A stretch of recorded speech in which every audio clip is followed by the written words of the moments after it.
Hello everyone and welcome to Werven's World and welcome to my Let's Play of Endless Space 2. So I realized I have done something stupid. I got a very good comment on my Volters guide or introduction to Volters that I made on my other channel. And he suggested that it's not necessarily a good idea to put antimatter here, because you will be needing antimatter for all your cool modules and research things, and you will be running out of antimatter. Now, in the games I played before, I guess I got lucky because I never had a shortage of antimatter, but I definitely do now. So it's a very good point that he made, so I pinned the comment there, that that's something that you should realize. If you don't have access to a lot of antimatter, then, as you can see here, for example in Gobris, I am building all these research things, and some of them do cost antimatter. For example, here this F Reality Institute, microwave pipes as well, I think. So basically, by building these, I am running out of antimatter, which would have allowed me normally to increase my level, my modernization. So it's a bit of a trade-off, and I do agree that I would have been better off by taking one of the luxury resources that I had instead of antimatter, in order to now basically increase my modernization. But what is done, so I think I'll just unclick this one for now so that I have more antimatter available. And then we just have to see what is costing us a lot of antimatter at the moment, because we got refunded immediately.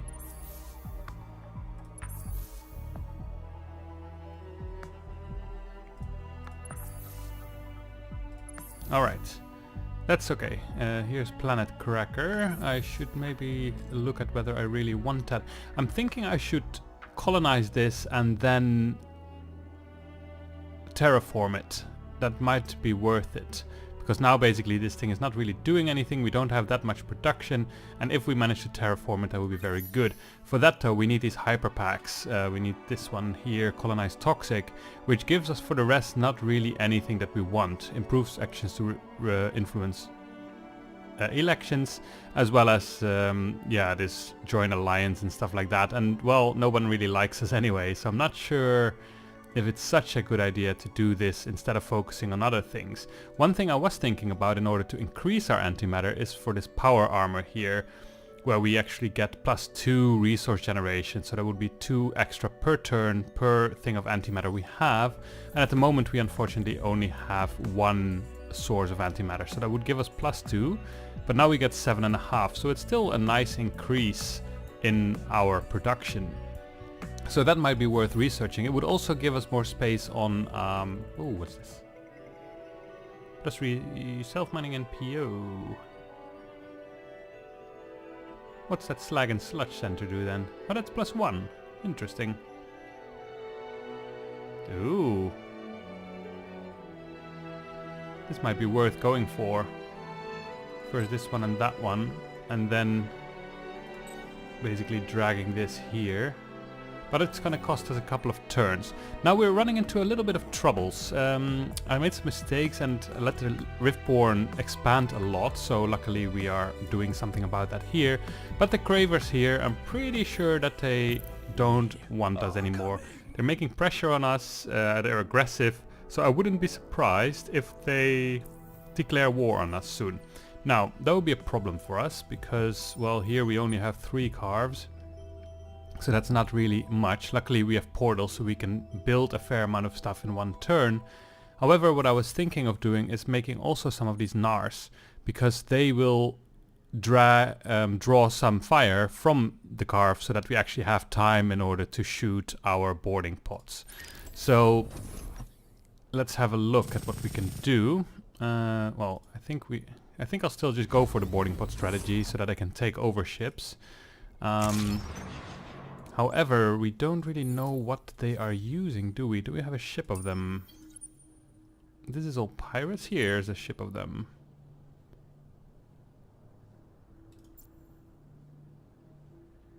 Here it says that they are shooting lots of lasers and defending against projectiles.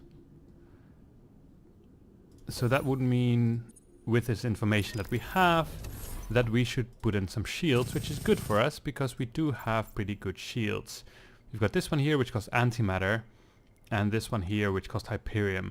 Now this antimatter one is better, but it's costing us antimatter. So I'm thinking I'll just use this one, and then we can have a look at other things we want. So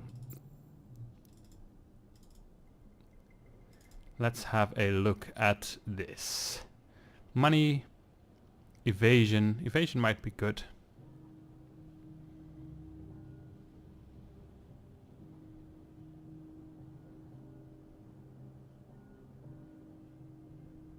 Fleet movement points could be worth it.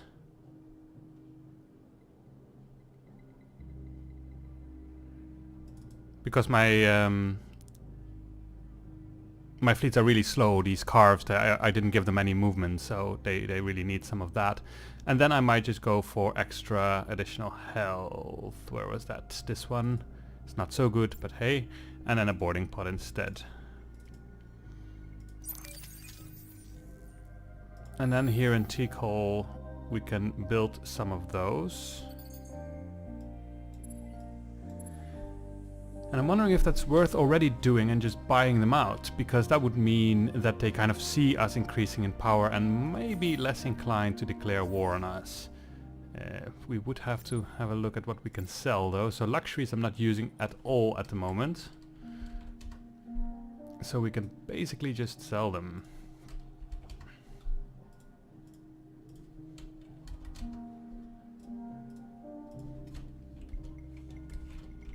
Just flood the market with them.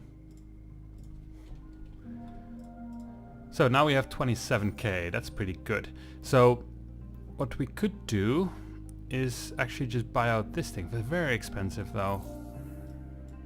Let's have a look at whether we can buy out some good things that are worth buying out.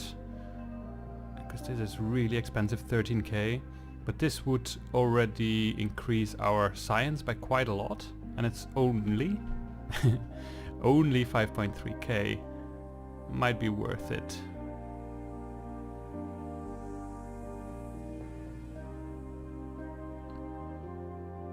I think I'll do that one. Here at Cetus, 25% unhappy. It's not so much yet. But this geological vault would give us 20 extra science and 10% more. Maybe I'll wait with that, but let's have a look at these. Temperate, so that's 20, 30, 40 extra production. I'd rather have this one. How much does it cost? 17k, that is a lot. But it would increase our production by 460 and then 10%. Actually not that much more than this. Let's buy this one out for cheap so that we just have at least some extra. And then let's have a look what we're doing at Kamos here. Well, here we're building the research cities. We are ecstatic. If we... This power armor, or is it this one here? This autonomous mining. No, which one is it? It is this one. It gives extra people on gas. Now the problem is that this is a medium gas, so it would only get one extra population slot. So basically we would be getting 20 production and 36 money at the cost of some happiness. So I'm not sure about that one, but this one here I think would be worth colonizing, and then potentially we could have a look at terraforming them. But it is costing us science, and that would be a little bit of a shame. I think later on we can get some science back though. I don't really remember this table I made with all the terraforming options. But I think I'll wait for that for now. So what we could do first is... This is quite good. Because we have 2 planets with anomalies if we colonize that one. So maybe do this. We can rush that. Then make more science. And 40% more science, that would be a lot. And this one, we are now at system level 3. So we would get 150 science extra. But this is costing us antimatter. So I want to wait with the antimatter until I can make a system better. So that would also then increase this one's efficiency. So I think for now, well, this is also very cheap.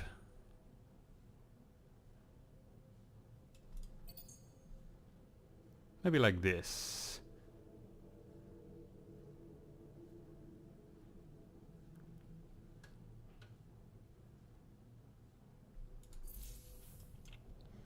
Yes, that sounds good to me. So now we are slowly but steadily, we will produce some of these and hopefully not get war declared war on beforehand. And then we'll just let this go. How's our manpower doing? It's doing okay.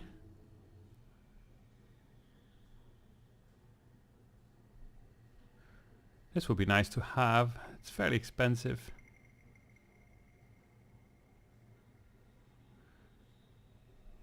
But we could slowly get there. No, let's not do that yet then.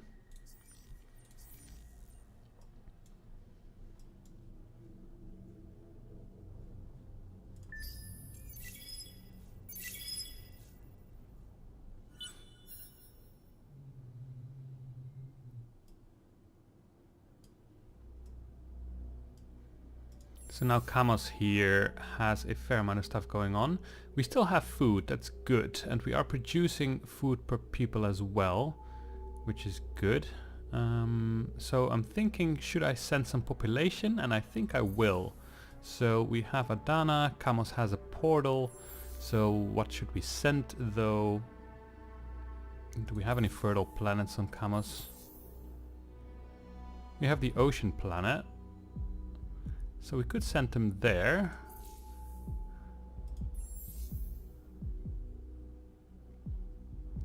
Even though it doesn't really do much.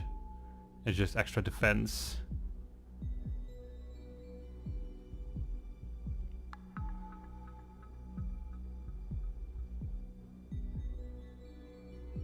Yeah, well. Here we go. And go to Kamos, please. That should increase our production there quite a bit.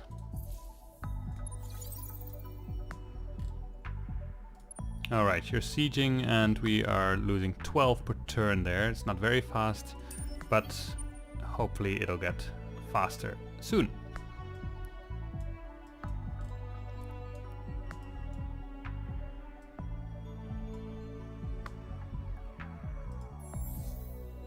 I have 11k, I could do this. Just to buy it out and get more production going on as well as some extra.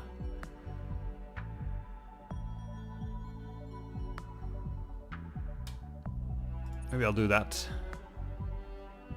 And the quicker we go to planet crackers. Although this one would also be very nice to have, but it would cost us antimatter.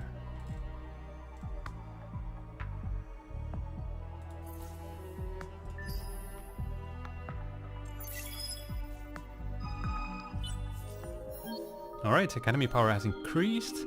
Cooperative quest started. Preserve the Academy. Clear the galaxy of 6 Vodiani rebel fleets. Alright, well, that's number 1, I guess.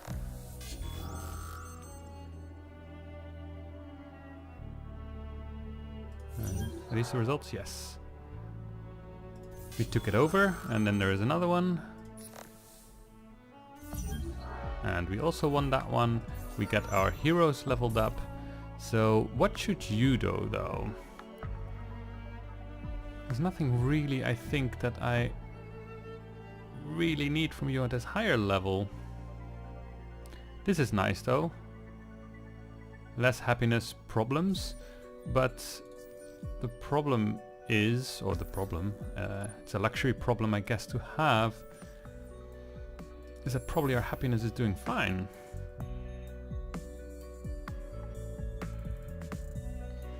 So we still have some golden age happiness though. And plus 20 from an unexpected guest as well.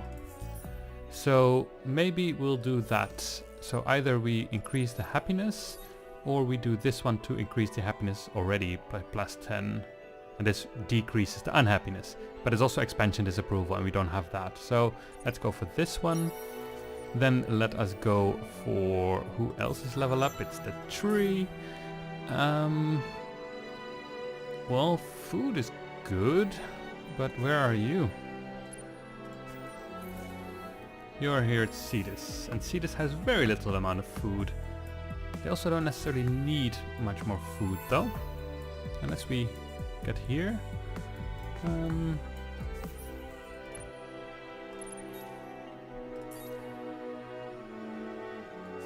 Ha! Keep clicking the wrong button.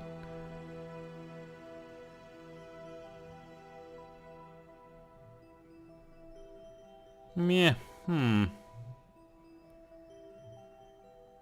Also just go for the happiness.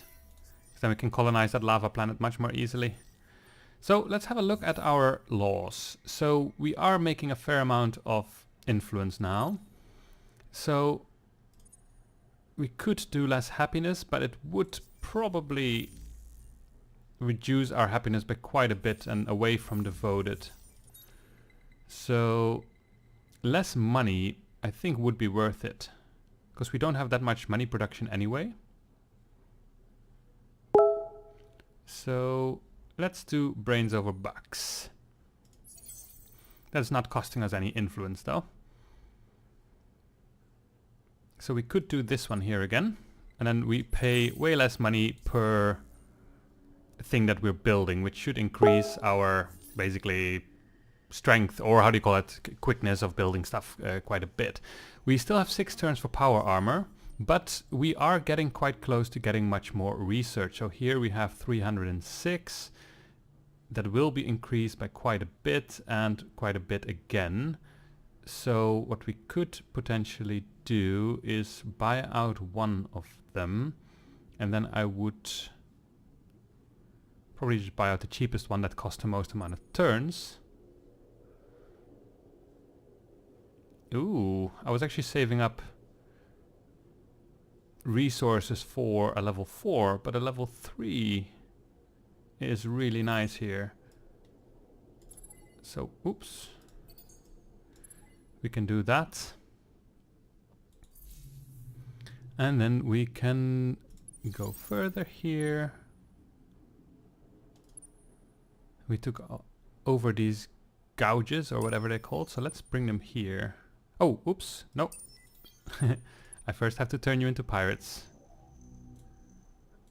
Otherwise, people will be very unhappy.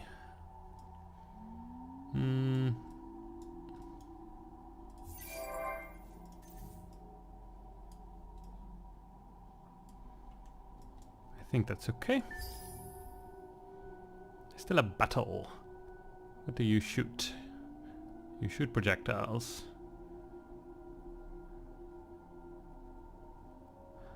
Well, we should win that easily. And we did. Perfect. Where was that though? Ah, that was here then. Yes.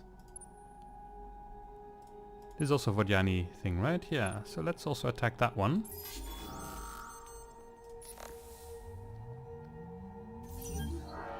There we go. And as soon as we have another temperate planet, we will get our quest. The only way to get a temperate planet though... Ooh, this is a huge one. That's actually quite nice for that technology. Is to colonize this toxic planet. Or potentially we have something here at Pavo. Nothing temperate though. Which makes me think we should go for hyperpacks, but it would add more turns to our research again, as well as it would only be 1 turn though. It does increase the science penalty though on other technologies. But let's hope it's worth doing. Alright. Scientist 1, yay! Mine's bigger, plus 33% damage on weapons modules and spoils of war. We don't need any of those, and we still have all our laws intact that we wanted to have.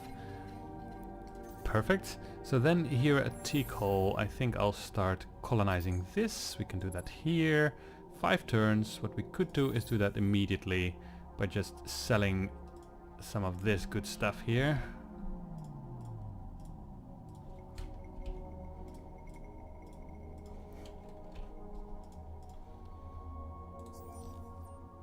And there we go. Should I sell more? Nah, maybe Oriel cakes. We haven't really needed that for much. So what we can do is sell 50 of it for now. Just so that we can buy out more stuff and get going quicker, because I'm in a little bit of a hurry, I think, because the other races seem to be doing very well. We're still ecstatic here.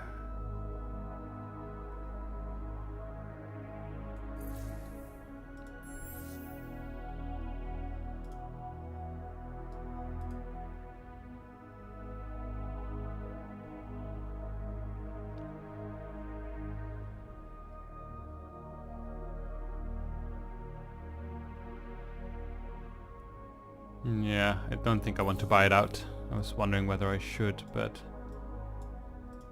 Go Briz though. You're still being slow. So...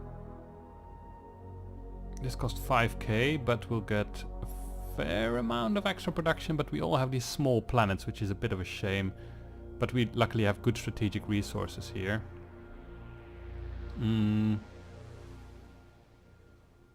But probably it's worth it because we also get much more production, which will then increase our production here. Plus 10 per fertile, plus 10 per planet temperate, just plus 30. The nice thing is it's very cheap, so why not?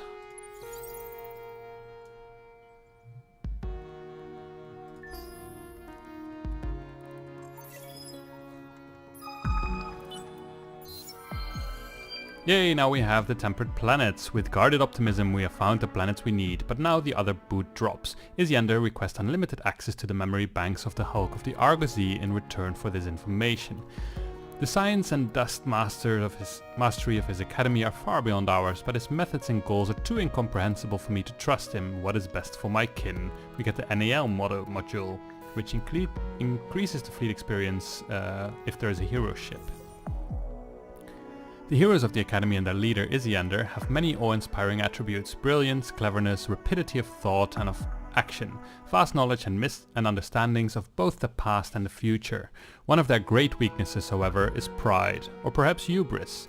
They speak in front of me in a rapid, coded language as if I would not understand it. They gesture between themselves in ways they think are imperceptible, yet I have been reading the body language of alien species for centuries, and I am enhanced in ways that would surprise them. Their thoughts and intentions are an open book to me. Did it never occur to them that the first of the bloodline is more than a simple matriarch of primitive people? I have seen through their hints and mentions of other beings. I know what they have as a bargaining chip to exchange for information about our lost kin. They have Oppot.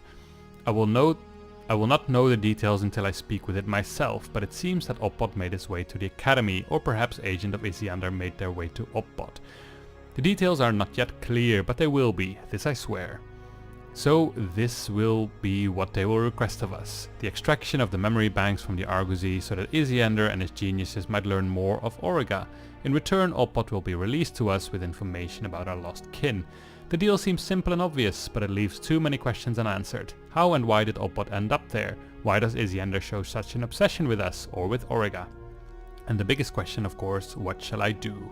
We can ignore them, but we can also extract them. With ignoring we would get the conscription complex, which gives us even more turtling capacity basically, and more production as well. And then we get extract and we can get Oppot. Here we go. So we just need to reach a certain amount of science, but that will be quite easy for us. It is not easy to decide, but my kin...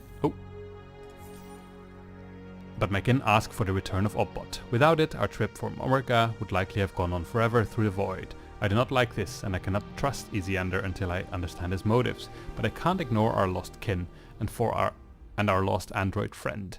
So we will copy what we can of the archives and analyze them ourselves as well. Cool. So somewhere in the next turns we should get Oppot. Then we have here a Norn de Gerrit. And Norn de Gerrit will probably make more food, and yeah. Alright. So let's have our ships move first. It's so slow. But slowly but steadily we are decreasing their manpower over there, which is good. Still 4 turns for the power armor.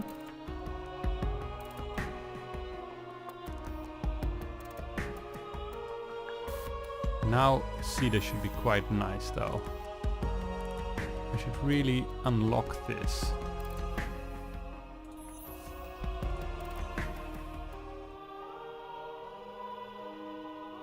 We would get much more production. There is a shortcut for that, but I forgot which one it is, that you just click on the planet and go to the research tree. And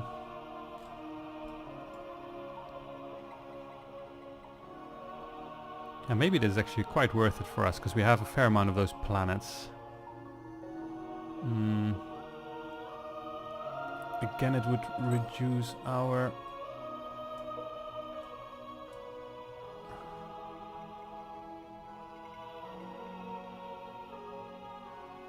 What do we have to do here? Not so much, so I guess it could be worth it. The only problem is it's a very small planet. It's medium. We would get extra happiness though, but also -8 per thing, but we could then terraform it later. That said, I think I want to not do it yet.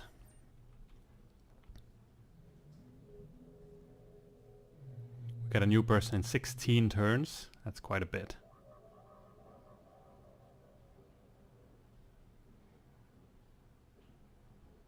So where would I want the last person to be? 4364, 1035, or 1381. No, I can only...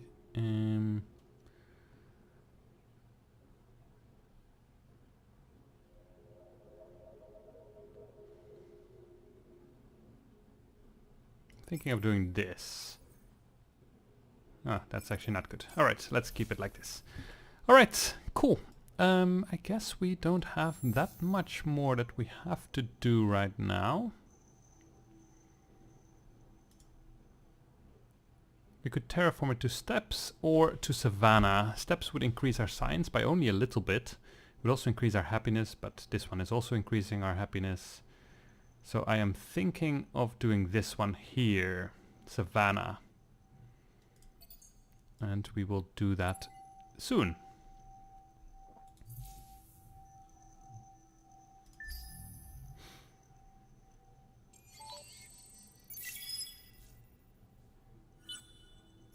Our purpose is to kill. We are mighty, you are weak, we come. Is that war? It's not yet, right? It's just a threat. It's just Cold War still. But we are building ships, which is good. Because I'm assuming it will be pretty terrible for us if they come for us.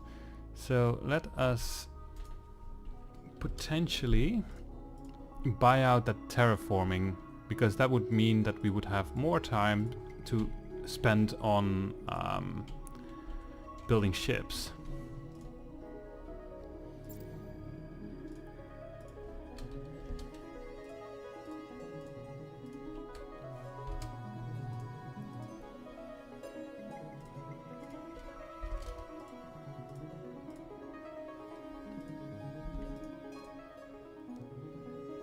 $14K, that's about the price that I had to pay for it.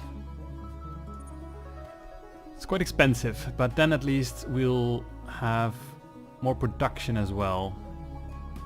A little bit, not so much though. It's mostly the happiness that is getting better. Alright.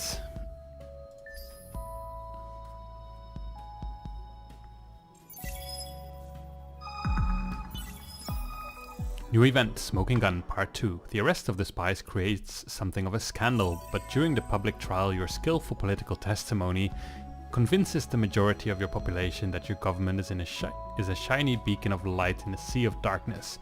The subsequent execution of the spies demonstrate that, despite being bound by the truth, you are no soft touch either. Plus 20 happiness on the Empire. That's nice.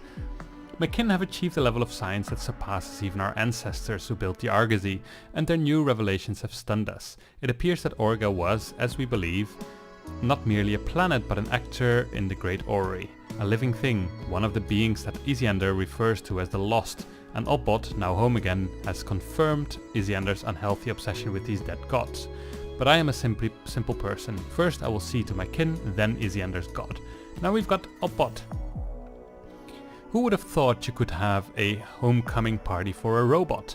But the return of Obbot has been, for some, like a national holiday or reunification with a long-lost sibling. Obbot takes everything in its stride, somewhat distantly and politely, perhaps amused rather than appreciative. I do not know if it feels things like affection or happiness, but I'm sure of one thing, it prefers being among people that trust and respect it. Unlike the tinkerers at the academy, we have no desire to dissect Obbot in order to understand what makes it so unusual. But Obbot has returned with something equally precious, information on the destiny and fate of our kin who left Origa long after we did.